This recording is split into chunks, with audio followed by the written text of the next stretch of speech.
Hello, everybody. We are discussing about the subject management and organizational behavior. Today, we will discuss about a topic, group dynamics.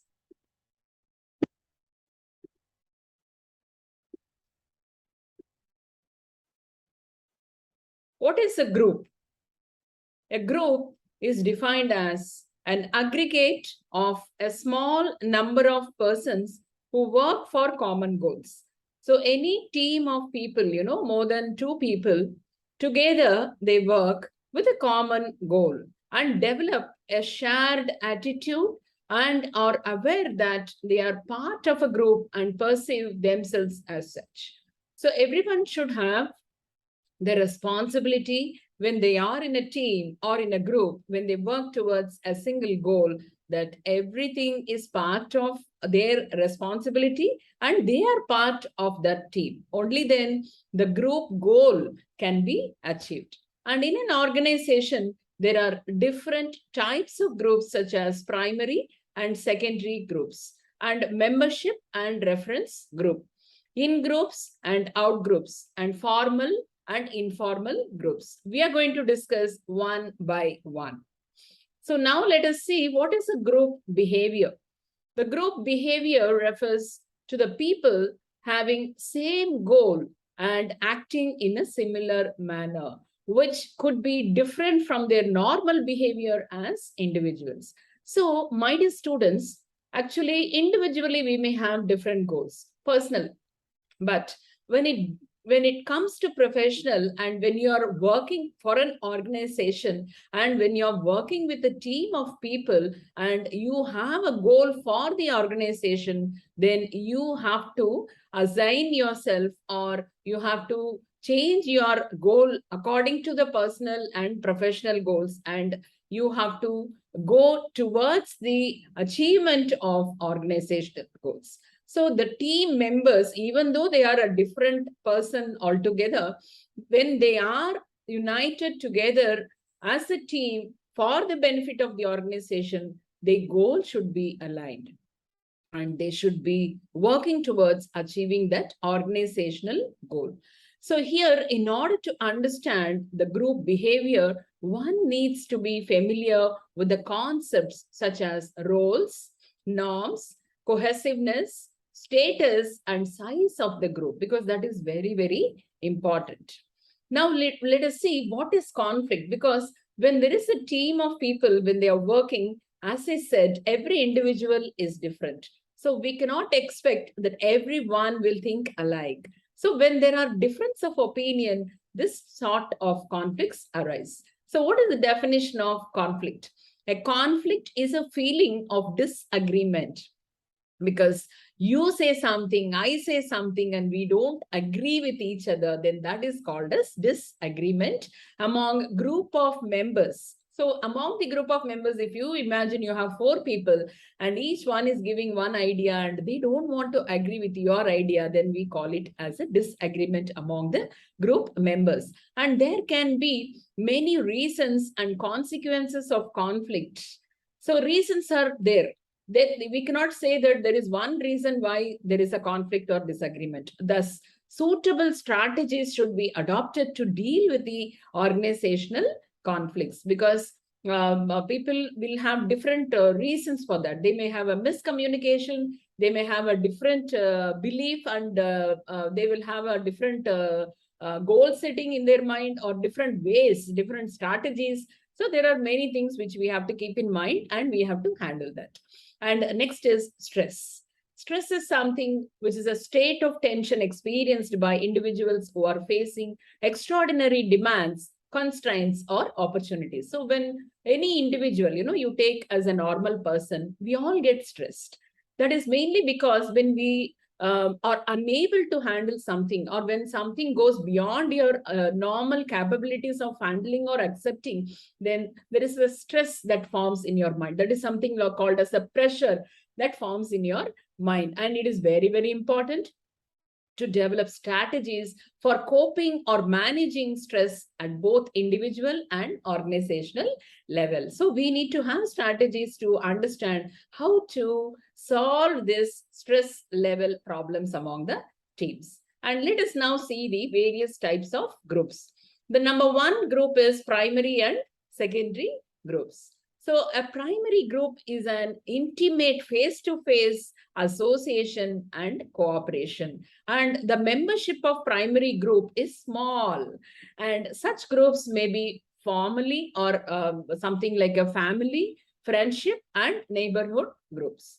Next, coming to secondary groups. Secondary groups are more formal, general, and remote. The members of secondary group may not have any interest in the problems and the pleasures of others. They may not have continuous interaction and intimacy.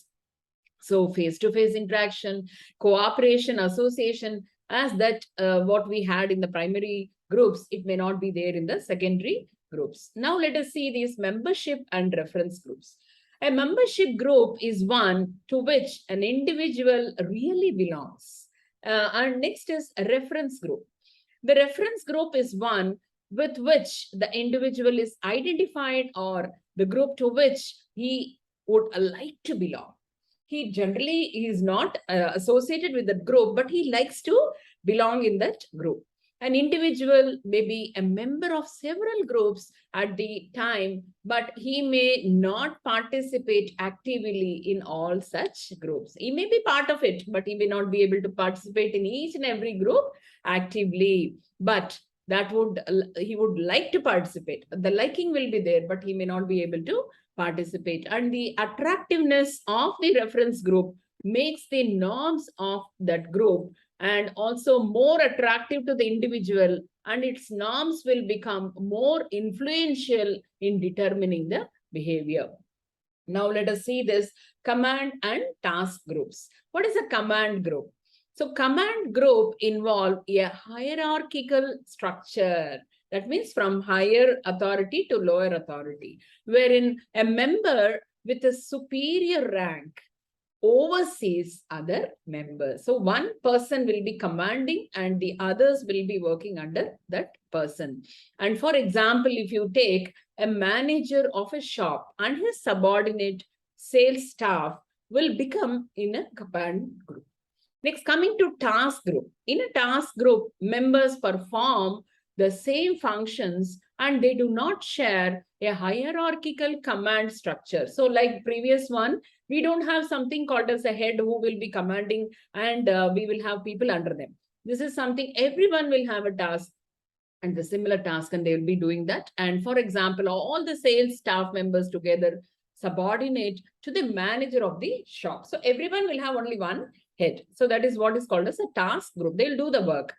Then coming to in-group and out-groups. So the in-group represents a clustering of individuals holding prevailing values in a society. So now here it can be a majority numerically, or it can be, it may represent a power structure with its pattern of behavior. Considerable amount of people will be there in that group.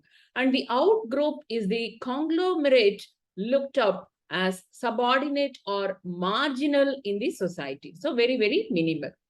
Now coming to formal and informal groups.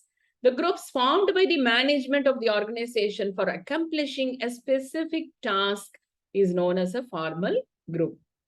And the groups that are formed by the employees themselves as per their likes and prejudices is known as an informal group.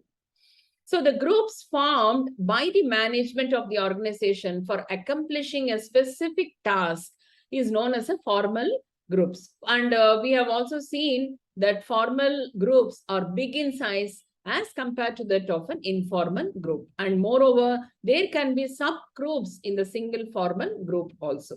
Then the structure of a formal group is designed in a hierarchical manner, while the informal group lacks structure, or say it has no structure also because it is formed by the employees. Now let us see what is coalition.